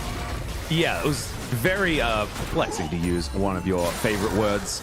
A strange play there, but we'll see whether Genji are going to pull themselves back together. They did have the Baron, but they weren't actually able to put it to much use there. Early Barons like this can be a little bit of a problem, especially when you're going to go for a team fight instead of going for any sort of siege. And they weren't actually able to get themselves into positions to take down inner turrets. However, Kuro wearing some bombs right here is just going to clear out this top wave. The top outer turret is very, very low for KT, but they've only taken one turret so far this game, and they are within touching distance of the gold. So another team fight where KT are able to transition into some turrets and take themselves an Ocean Drake is a game that KT are very likely to win. So don't look at that gold and assume that it's just going to be smooth sailing for Genji. KT can win fights. It's certainly going to feel good for them. But we look over the side of Genji, they're continuing to scale. We've got Obsidian Cleaver now done. Ruler is looking towards his Might of the Ruined King very soon. And this is a game where Genji actually have a lot more statistical gold than they're letting on at the moment, given the ornaments starting to flow forward at level 15 on Rascal. And the Infernal Dragon, so we can't forget that either. That's true, that's true. Continuing to go up as Blade of the Ruined King. Gonna be yet another item that needs to get upgraded. Bloodthirster, going to be the third item for the Callista, so Kalista just feeling like, you know what, I will just sustain against the Mordekaiser inside of the Death Realm, not going to have to get that tax or pay it. No one's really paying the tax. Nope. And so, the itemization here by Gen G is... I feel like I need to message Chakrez because it really does feel like Lost to Shopkeeper, the way that it currently stands. Azir not stacking more magic resistance, opted into a really early Morello completion. We'll have to see what he ends up going for next. And you can see Clid, he has another Ruby Crystal. I don't know what he's going to purchase next. Now, it might just be Spirit Visage or Adaptive Helm. I think either of those two items would be fine, but it's not the Hex Drinker that I thought that he would end up going into. Yeah, it could have been nice. Something tells me that he might be going towards Stark's Fervor as well, which I certainly wouldn't like, as Bono. That's a very good interrupt there on the Grand Entrance with his Arctic Assault. Very nicely done. Gets himself out of the way, but you can see Gen G with a whole lot of control of this Baron area. KT looking to try and participate in this K-Ram. And Clid is going to get bumped into. Kuro over to the side, protecting Bono right now. Good bombs come down, but Clid is able to flash his way to safety. But is it going to be safe enough? Death Grasp does come down as Aiming picks up that kill, and it looks like there's no response here from Gen G. KT, their health bars are getting relatively low, but they have double Ocean Drake, remember, and Bono has a Warmog, so he'll have full health very, very quickly. KT take control of the map. Yeah, KT, they are in a pretty commanding position as it stands right now. And Clid continuing to show very uncharacteristic play. Yeah, over-aggressive. Yeah, very, very over-aggressive. KT, there's no jungler on the side of Gen G, so this is just going to be a straight-up team fight. And remember, so on, he has Death Realm. Yeah, it's going to be a 3v4 most likely, as KT should be able to take this one down. Cosmic Radiance work at the perfect time there, as Rascal has the Searing Charge to get himself out of this fight. And KT will be locking down this Baron unless some shenanigans do happen. And Bono is able to stick with his Smite Key. And KT now, with 20 seconds left on this Ocean Drake, should be able to go for this reset and head straight back down there. But it looks like they're not going to get there in time, as Gen G, 14 seconds now on the clock, they're in position to lock down this Ocean Drake. Oh, 10 seconds. And Aiming and Tushin, though. Buying some time here. Yeah, Life buying a lot of time, and Aiming and Tushin are on the top side of the map. So oh no. Fate's goal does come through, as Ruler's going to pull his teammate to safety, and Gen G will deny the Ocean Soul. But at what cost? Because this inner turret should be taken down pretty easily here by KT. And that's a bunch of extra standing gold now that they have picked up for themselves. So they move finally into the gold lead. And this outer turret mid lane should suffer the same fate while Bono gets to work on the enemy jungle camps. So I actually don't mind trading the Drake here. This is what you can do when you have made it to Soul Point. You can demand that your opponent denies it, utilize them being a little bit distracted on the map, and take down a whole lot of that extra money that's just lying in wait. So we have a look at this replay once again. So we take a look at this. Bono. That was weird. We needed to check out the backs. We need to take a look at the backs, Alice. Yeah, that was skin important. Advertisement. I'm really glad that we saw those back animations. Yeah. They were really, really nice. That's what you can do when you have Baron. That's actually how you get that special recall animation. And unlike skins in the shop, which you purchase with RP, you purchase this one partially with your soul by committing to a game here, and then committing to capturing the Baron. Yeah, but KT did it without sinning too much. You know, I think their souls are relatively intact at this particular point in time. As you can see, Kuro up here towards the top side, getting to work on this outer turret. This outer minion wave. And we've got a bit of a 1-3-1 situation going on, trying to spread this Baron around to as many lanes as possible. So on, getting on in there. And this is probably the most successful we've seen a Mordekaiser since the first Ixu Swordekaiser game. The second one didn't work out so well, but it's working here for KT, as Sohan had a bit of a rough early game, but has since moved himself into a level advantage and has been very relevant in these team fights as well, being able to get Death Realms on the right targets. I like how it's being utilized, as this inner turret now going to be under fire. It's KT, 4-man strong, looking to try and get some work done there. You can see Ruler is in the mid lane just trying to keep that minion wave that's being shoved in by Kuro working. But the Chrono Shift needs to be with the team fight, and you can see Gen G understand that, and they're going to move on away as Ruler wasn't in position. So a whole lot of money now being put into the back pocket of KT off this Baron. The power play is fantastic. 4,000 gold is approximately that power play as we tick down to 0 on the clock. So 3.8k, and it's a really good gold swing here for KT to try and get them towards the next Drake, which will be spawning very, very soon. 2.5 minutes until that's coming up, and remember, it's Soul Point, and it could have been Soul Point for Gen G if that push onto the bot turret, if you remember that one. Okay, hold on, we got a team fight though. Yeah, the Ram absolutely doing nothing. Just avoided there by KT, and everything's fine.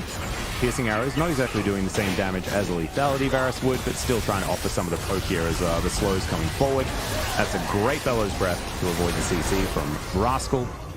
But KT not really getting too much done here. They've got both side lanes pushing for themselves.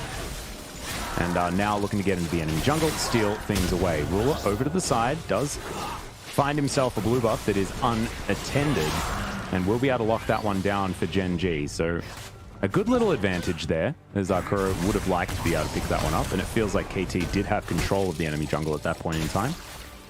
Another thing that is going on in this game is level discrepancies. So BDD just dinged 17, Kuro's been 18 for a little while now. Bono also up 1 level, so on, tied with Ornn. Aiming 16, and then Tushen 2 levels up over Life. Yeah. So level advantages are also on the side of KT, and with the way that Gen G is playing, it's not super ideal with what their team comp is. They're trying to play very aggressive and forward, running into the KT team composition, and that really makes the Taric and the Zilean have a lot more value, rather than just letting the Azir try to basically play a war with the Zilean, and then make things sort of be a stalemate, almost of sorts, as this next dragon, it's coming up, even with all these ornaments. I think because the way the itemization is, it's really hard for Gen G. Their champions are all really susceptible still to all the members on the side of KT. And things are going to get dicey. Yeah, and there's just so many targets that Gen G need to be careful of. Aiming is just a monster right now with his 4 items that he has completed. Also has a stopwatch there as well. And their poke is actually going to be reigning supreme here over KT, as Kuro can throw out these spooky ghosts, as you can see right here. And these double bombs are going to stop Gen G from controlling these team fights. And with the amount of extra speed that Aiming gets from Kuro, and all the defense that he gets from Tucson, it's very scary here for Gen G, as Rascal's wearing a bomb, not going to take too much damage from it, as KT move over to this Ocean Soul. And now we're looking to try and start a fight instead of 50-50ing the Drake, which I like a lot here from KT. Look at Rascal. He keeps trying to move forward. And it's not the Azir. And Aiming just starting up the dragon. KT, they could just throw the Sejuani. It's over. It's over. It's over. It's done. That's triple Drake, Ocean Soul. And there are minions getting to work on the bottom side as well. We've got loads of pings. Baron is alive as well. And Gen G thinking about going for a Hail Mary. This is about as quick as KT needed to do that Drake, because that mid lane was getting shoved in. And now you can see Gen G. We're flipping coins, boys and girls. That's how we're going to roll this time around, as KT going to move on in here.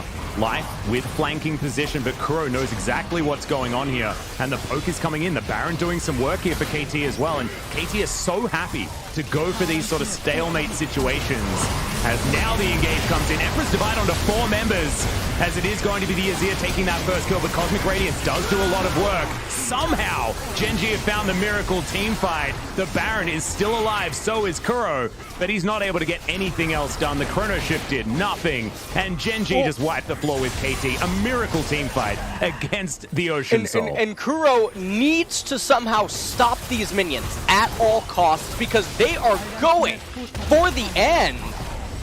And I don't know if Kuro's going to be able to do it. He does have the Chrono Shift available. He's trying to get the wave clear onto the minions. Ornn, you can see he's trying to move away from them. He has teleport available. He can lock up one of the minions. He's going to recall. Should probably buy the Sork Elixir as well, just the extra little bit of damage. Then you can see everyone separating with the bombs. This is going to be it. Yeah. Gen G have defied the Ocean Soul, Atlas. That was amazing work. The Nexus is going to fall, and Genji will win this series over KT, guaranteeing first place here in LCK Spring. But it was not pretty. It was not pretty in any way. Well, that was a... that was... it was all part of the plan. I mean, get your wine glass in between series next time, Atlas. Roll your hair back a little more. Show your 5-head. It was all planned. Do you know what was also a little bit all planned here by Genji? Was making sure that BDD won the last team fight with his amazing Emperor's Divide. Not sure what you meant by that.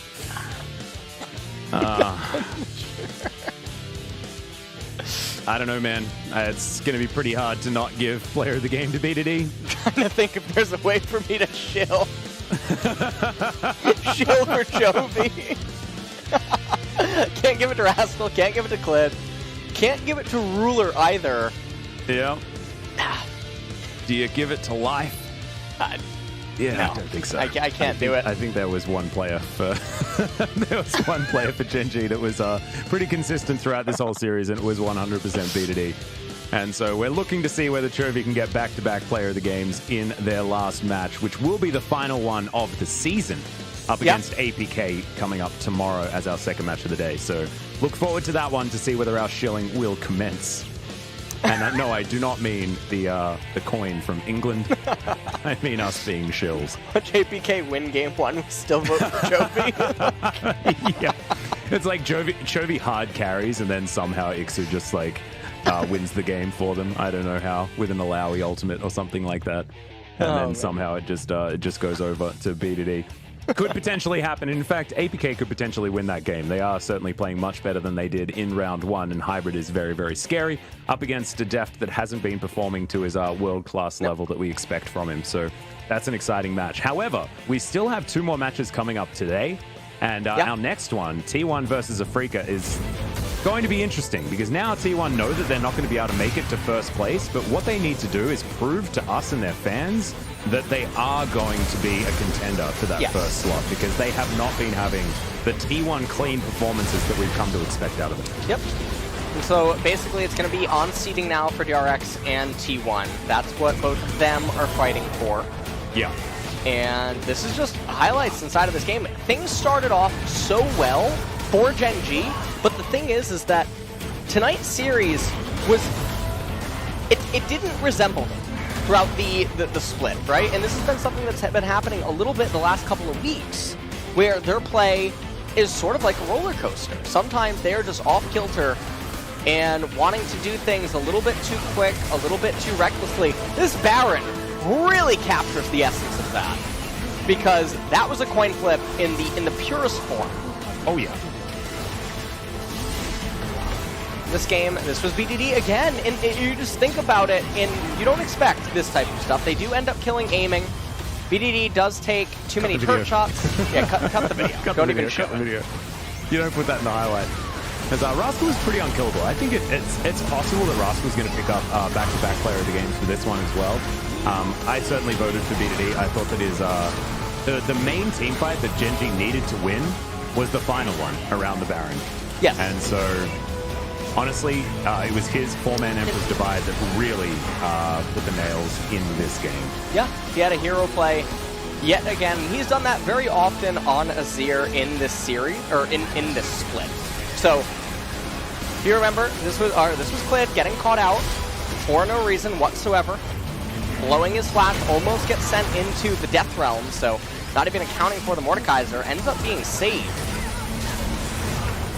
As here is the engage, the Emperor's Divide. KT, they were rushing this team fight way too fast, and Genji saw their opening, and they took it. And with that much clump up against the Kalista and the Azir, it was all that she wrote. Yep, and then Kuro was unable to take down these minions as well. No Baron required here for Genji. They did the calculation. They understood the death timers were too long.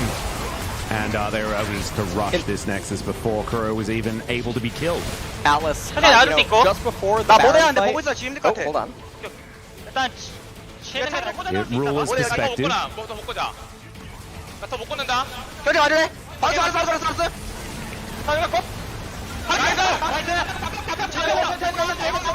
내가 에어본데 또 지금 미드라인 살려. And 미드가 보자. 내가 잡을게. 미드라인. let's go mid. I have teleport. 천천히 집중하자. 여 지연이라서 앞에 해줘야 돼. Focus. 이런데 지연 그것도 막아볼게. 앞으로 나가자. 앞으로 쭉 가. 내가 폭탄 다 맞을 거야.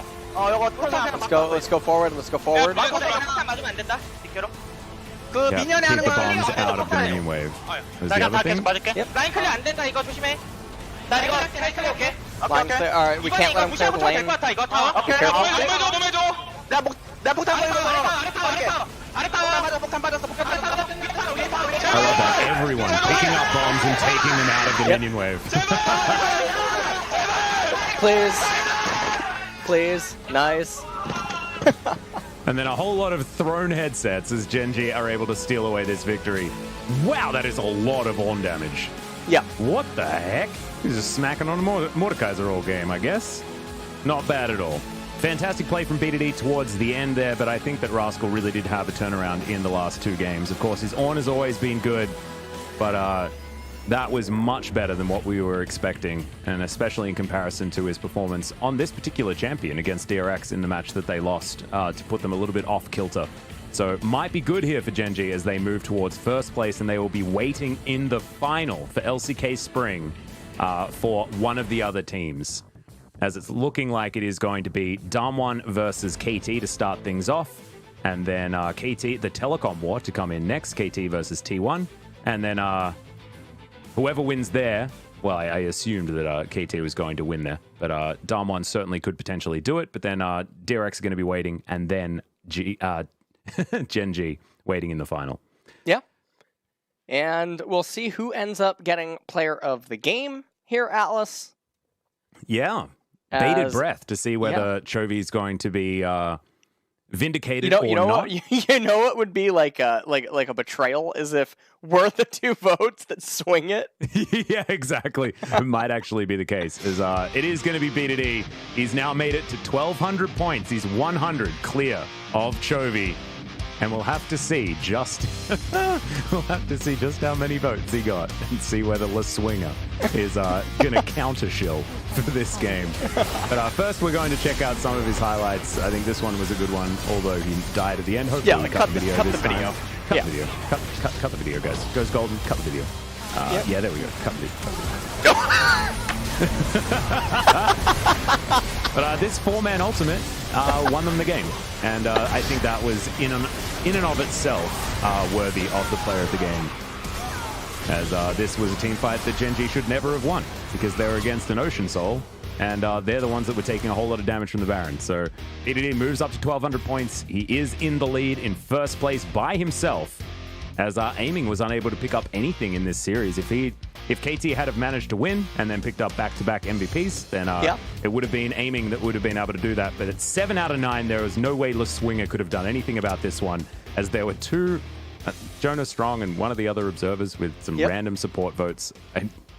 I don't know whether Life really did much in that game, but still is going to get a couple of votes there, and the rest of them going over to BDD for his game-winning play. Yeah. And we are now going to move into the interview, so here's Jason for some translation. Thank you very much, guys. This is Jason with the Innover Translation, and we'll be hearing from Rascal, BDD from Genji, heading straight to the finals with this victory. Today, it was a very important match, so we were really nervous, so happy that we won, and with this series, we all became so close with each other, and we want to prepare really hard for the finals. Yeah, I mean, throughout the thick and thin, I believe all the players have become more solid as a team. What about you, BDD? Yeah, recently our performance was really shaky. So me and my teammates, we were like having a very hard situation, but I'm really happy that we overcame this very difficult match and made it to the finals. Yeah, I mean, we heard the ruler was like crying, or like there are some rumors, and it's first time. Actually, your head coach was so happy because it's the first time going to the finals. Yeah, I mean, first of all, after we got this win, Ruler was like crying out loud. So I almost cried too. And also our coaching staff, they were also super happy. So yeah, I was really happy, and seeing my teammates and coaching staff being so happy over this win made me feel even more emotional. So Ruler cried. Why did it cry? Well, I mean, recently Ruler lost his confidence. And yeah, he was having those times. So with this victory, we thought it was a huge relief, and we were also so happy that we got this win. And we always trust Ruler, so I just want him to boost his confidence and show himself in the next series. Because yeah, I mean, after the loss to the Kingslayer Hana Life, you guys must have been in a bit of a hard time. And even game number 1, Sohan also picked up a pentakill, and you guys dropped the game to them. So during game number 1, as we got as the game turned around and KT got the momentum, we kind of thought that we're going back to the status where we are pulling up some shaky performance, but we tried to cheer up and stay focused on game. Well, but going into game number 2, KT Roaster made a very bold choice, subbing in both top and jungler after winning the first game. Well, we didn't pay too much attention about players subbing in, but we just focused on some of the mistakes that we made in game number 1. Well, but game number 3 was also a hard game. In the end, you guys actually turned the game around even after KT got the Ocean Soul. So how did the players deal with that situation? Well, before the Dragon Soul, we just wanted to go 5v5 and group up, but we were in a bad position, so Clit said, let's just rotate to Baron. So we were waiting for a team fight around that Baron try. So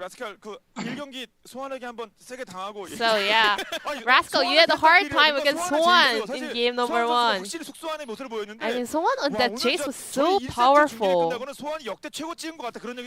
I think we saw the highest high from Sohan this time around. So how was your top lane competition up against him? I mean, I always liked Sohan, and I always thought he was a good player. So I think he did a really great job today. 결승진출을 확정지은 여유가 있는 상황이니까 또 이런 것도 가볍게 얘기할 수 있는 것 같습니다. 그러면 이제 본인은 수는 없습니다만 뭐 이렇게 희망할 수 있거든요. Gen.G gotta buy to the finals. And there will be some teams coming through the gauntlet run. You guys will be waiting up on the finals, so this is the first time Gen.G to make it to the first place of the regular split and heading straight to the finals. So, who do you want to fight at the finals? Who do you want to start? Well, I personally want to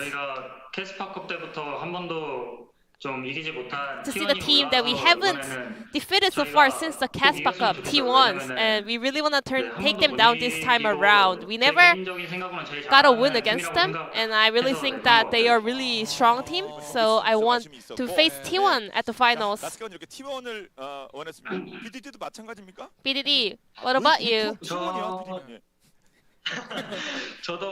Well, in the T1 series, I don't know, we're weirdly enough, we cannot just pull off our usual form.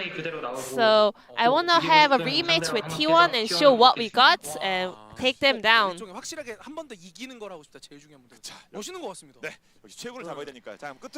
lastly, Rascal. Your head coach finally made it to the LCK finals. So any message for your head coach, Edgar? I mean, we can see an empty shelf behind you. You guys have to bring a trophy there, right? Well, dear Edgar, I mean, Edgar, he's always been so nice to us. He's always sharing good advice, giving us really good influence. And I always thank him for being so supportive to us. So we will do our best, and I hope we can get the trophy back to our Genji gaming house. I love you. And BDD, how are you gonna go prepare that finals?